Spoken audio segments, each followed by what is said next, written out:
박만수는 매일 똑같은 시간에 눈을 떴다. 누가 깨우는 것도 아닌데 이상하게도 해가 뜨기 전이면 눈이 먼저 떠졌다. 긴 한숨이 먼저 나왔고 한참 동안은 침대에 앉은 채 천장을 멍하니 바라보았다. 천장 한 귀퉁이에 자리 잡은 거미줄이 어느새 점점 길어지고 있다는 것만이 시간이 흘렀음을 알려주는 유일한 증표 같았다. 그는 천천히 몸을 일으켜 부엌으로 향했다. 전기포트를 켜고 늘 마시던 믹스커피 하나를 종이컵에 탔다. 아내가 쓰던 컵이 아직도 찬장에서 그의 손이 닿는 자리에 놓여 있었지만 그는 감히 그것을 꺼낼 수 없었다. 낡은 의자에 앉아 커피를 한 모금 마신다. 거실 한편에 놓인 오래된 시계가 째깍째깍 소리를 냈고 반쯤 감긴 커튼 사이로 겨우 스며드는 햇살이 먼지를 비추고 있었다. 오래된 액자들에는 아내와 함께한 젊은 날의 사진이 고요히 걸려 있었다. 그는 그 앞에서 한참을 서 있었다.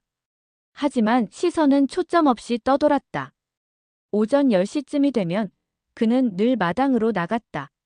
겨울이 끝나갈 무렵이었고 화분 속의 흙은 아직 축축했다.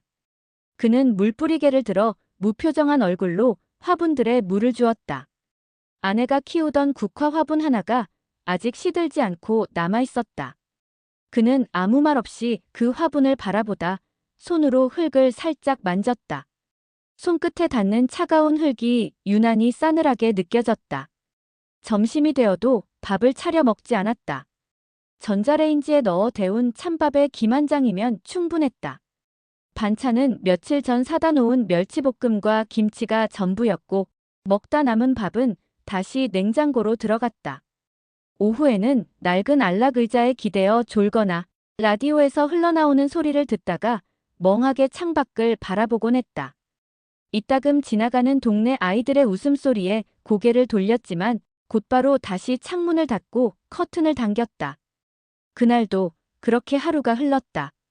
누가 보기엔 한없이 평온해 보일지 몰라도 그의 하루는 아무 일도 일어나지 않음으로 가득 찬 고요하지만 슬픈 반복이었다. 그날도 박만수는 변함없이 마당에 나가 화분에 물을 주고 있었다. 그런데 평소와는 조금 다른 소리가 들려왔다. 낯선 발걸음. 그리고 초인종 소리. 그는 천천히 마당문을 닫고 현관 쪽으로 걸어갔다. 문 앞에 작은 택배 상자가 놓여 있었다. 익숙한 택배 회사 로고, 그러나 발신인 칸에 쓰인 이름에서 그의 시선이 멈췄다. 김영자. 그는 숨이 멎는 것 같았다. 눈을 비비며 다시 확인했지만 분명히 아내의 이름이었다. 이미 세상을 떠난 지 1년이 넘은 아내의 이름이 분명히 박스에 적혀 있었다. 박스는 그리 크지 않았다. 조심스럽게 들고 안으로 들어와 부엌 식탁에 놓았다.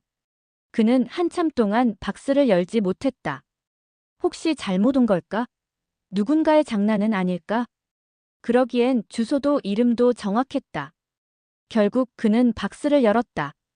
그 안에는 작은 털실 목도리 하나와 예쁘게 접힌 편지 한 통이 들어있었다. 편지를 펼쳤을 때 그는 숨을 들이쉬었다. 또렷한 필체, 흐트러짐 없는 글씨. 분명히 아내 김영자의 손글씨였다. 여보, 지금쯤 내가 많이 보고 싶겠죠. 이건 첫 번째 선물이에요. 매달 하나씩 당신에게 도착할 거예요. 그러니까 너무 슬퍼하지 말아요. 박만수는 목도리를 손에 들었다. 어디서 많이 본 문이었다. 아내가 병원에 있을 때 짜던 그 털실. 입원실 한켠에서 조용히 뜨개질하던 그녀의 모습이 떠올랐다.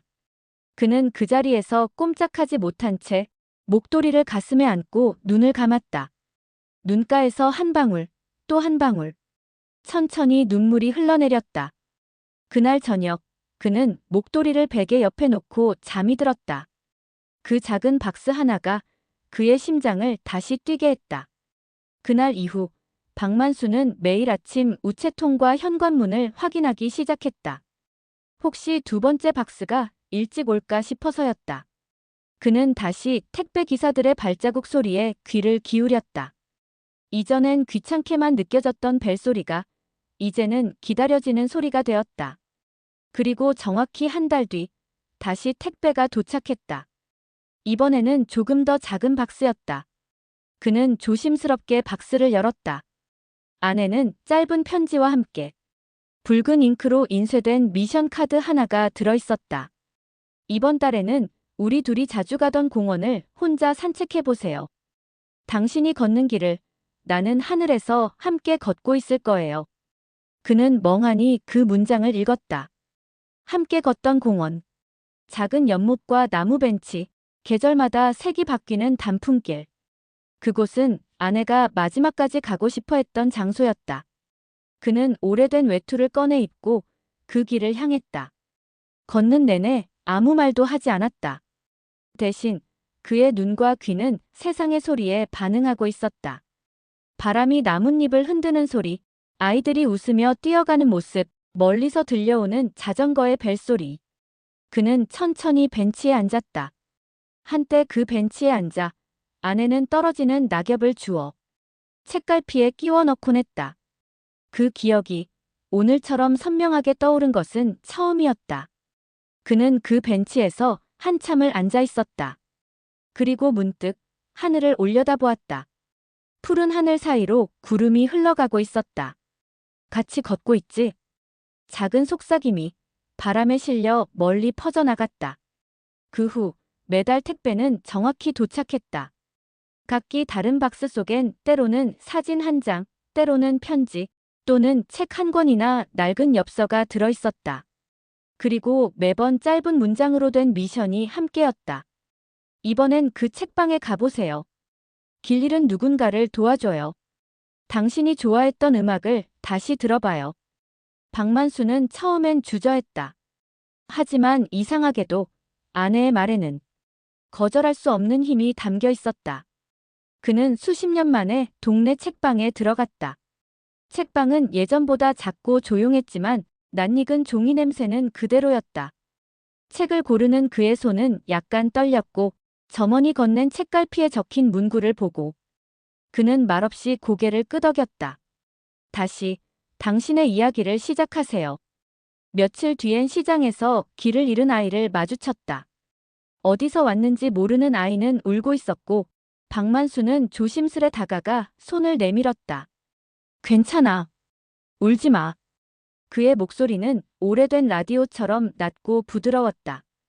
아이는 그 손을 잡았고 그는 경찰서까지 함께 걸어가며 자신도 모르게 아이의 머리를 쓰다듬었다. 그날 저녁 그는 다시 혼자였지만 마음속 어딘가가 아주 조금 따뜻해져 있었다. 아내의 편지는 그를 세상과 다시 연결시키고 있었다. 어느 날 도착한 택배는 이전과 달랐다. 박스 안에는 낡은 필름 카메라 하나와 함께 한 장의 메모가 들어있었다. 우리 둘이 못 찍은 마지막 여행 사진, 이번에 꼭 찍어주세요. 박만수는 카메라를 손에 쥔 채 한참을 바라보았다. 아내가 생전에 마지막으로 가고 싶어 했던 곳. 그들은 함께 가자고 약속했지만 결국 떠나지 못한 채 그녀는 세상을 떠났다. 그는 거울 앞에 서서 넥타이를 맸다. 몇 년 만에 꺼낸 코트를 걸치고 지갑과 필름을 챙겼다. 기차역으로 향하는 발걸음은 느렸지만 분명했다. 기차 안, 창밖으로 지나가는 풍경을 바라보며 그는 아내와 나눴던 이야기를 떠올렸다. 도착한 바닷가 마을은 고요했다. 노을이 물드는 바다 앞에 서자 그는 카메라 셔터를 눌렀다. 바다 너머로 지는 해를 배경으로 찍힌 사진. 그 사진에는 혼자 서 있는 그였지만 박만수는 확신했다. 그 순간 그녀가 곁에 있었다는 것을. 사진관에서 인화된 사진을 들고 그는 조용히 미소 지었다. 사진 속의 그는 외롭지 않았다. 오히려 평온하고 다정해 보였다. 그날 밤 그는 편지지 한 장을 꺼내 처음으로 아내에게 답장을 썼다. 영자야, 내가 함께 해줘서 오늘은 덜 외로웠어. 그리고 그 다음 달. 아무리 기다려도 택배가 오지 않았다. 첫째 주도 둘째 주도 아무런 소식이 없었다. 박만수는 처음엔 실수일 거라고 생각했다. 배송이 늦어질 수도 있다며 스스로를 다독였다. 하지만 달력이 마지막 주를 향해 가던 어느 날 그는 초조함을 넘어 불안 속으로 빠져들었다. 그는 택배회사에 전화를 걸었다. 한참을 통화 대기 음악을 들은 끝에 상담원이 말했다. 죄송합니다, 고객님. 해당 이름으로 등록된 예약 배송은 없습니다. 박만수는 아무 말 없이 전화를 끊었다. 손에서 휴대전화가 떨어졌고 몸이 무너지는 듯한 느낌이 들었다. 그날 밤 그는 아무것도 먹지 못했다. 방 안은 캄캄했고 TV도 라디오도 꺼져 있었다. 그는 침대에 누운 채 천장을 바라보았다. 눈을 감아도 아내의 얼굴이 또렷하게 떠올랐다. 영자야, 이제 끝난 거야? 눈물이 다시 흘렀다. 그가 지난 몇 달간 붙잡고 살아온 삶의 끈이 갑자기 끊어진 듯 했다. 다음 날도 그 다음 날도 택배는 오지 않았다. 그는 마당으로 나가는 것도 멈췄고 창문은 닫힌 채로 남아 있었다. 그러던 어느 날 저녁, 어두워질 무렵 다시 초인종이 울렸다. 박만수는 천천히 고개를 들었다. 가슴이 두근거렸다. 그는 숨을 멈춘 채 문 앞까지 걸어갔다. 그리고 문을 열었다. 거기 마지막 박스가 놓여 있었다. 박스는 이전보다 조금 더 무거웠다. 그는 손에 들고 거실로 들어와 조심스레 박스를 열었다. 그 안에는 낯익은 글씨로 적힌 봉투 하나와 작은 USB가 들어있었다. 이 영상은 마지막으로 당신에게 보여주고 싶었던 내 마음이에요. 그는 손을 떨며 USB를 TV에 꽂았다. 잠시 뒤 화면에는 아내 김영자의 얼굴이 떠올랐다. 조금 마른 모습, 그러나 여전히 다정한 눈빛. 그녀는 카메라를 응시하며 웃고 있었다. 여보, 당신, 이 편지를 보고 있다면 나는 이 세상 사람이 아니겠지요. 그녀의 목소리는 사뭇 단호하면서도 따뜻했다. 당신이 다시 세상 밖으로 걸어 나가길 바랐어요. 혼자서도 햇살을 느끼고 바람을 마시고 누군가를 도우며 웃을 수 있기를. 박만수는 소파에 앉아 그 화면을 바라보며 숨죽였다. 이제는 괜찮아요. 당신도 누군가를 사랑해도 돼요. 그게 나여도 나 아니어도 괜찮아요. 난 늘 당신 옆에 있을 테니까요. 그는 결국 두 손으로 얼굴을 감싸고 울음을 터뜨렸다. 수없이 참았던 눈물, 말하지 못했던 미안함과 고마움, 그리고 그리움이 한꺼번에 무너져 내렸다. 그날 밤 그는 아내가 남긴 영상이 담긴 USB를 협탁에 조용히 넣어두었다. 그리고 처음으로 아내의 사진 앞에 향을 피웠다. 영자야, 고맙다. 진짜 고맙다. 며칠 후 동네 작은 도서관에 박만수의 모습이 보였다. 그는 아이들에게 책을 읽어주는 자원봉사를 신청했다. 처음엔 어색했지만 아이들의 웃음소리에 조금씩 마음이 열렸다. 아이 하나가 다가와 물었다. 할아버지는 왜 책을 이렇게 잘 읽어요? 그는 웃으며 말했다. 할아버지는 아주 오랜만에 사람들 앞에서 목소리를 내보는 중이란다. 도서관 구석 한쪽 벽에는 작은 사진이 하나 걸려 있었다. 박만수가 바닷가에서 찍은 사진이었다. 그는 그 사진을 보며 매일 아침 인사를 건넸다. 다녀올게, 영자야. 어느 날은 시장에서 아는 얼굴이 인사했고 어느 날은 아이들이 도서관 밖까지 따라와 손을 흔들었다. 박만수의 일상은 다시 이어지고 있었다. 무채색이었던 시간은 서서히 빛을 되찾고 있었다. 그는 어느새 매일 아침 화분에 물을 주고 아내의 사진 앞에서 웃으며 하루를 시작했다. 사랑하는 사람은 떠나도 그 사람이 남긴 마음은 이렇게 남아 다른 누군가의 삶을 다시 살아가게 한다.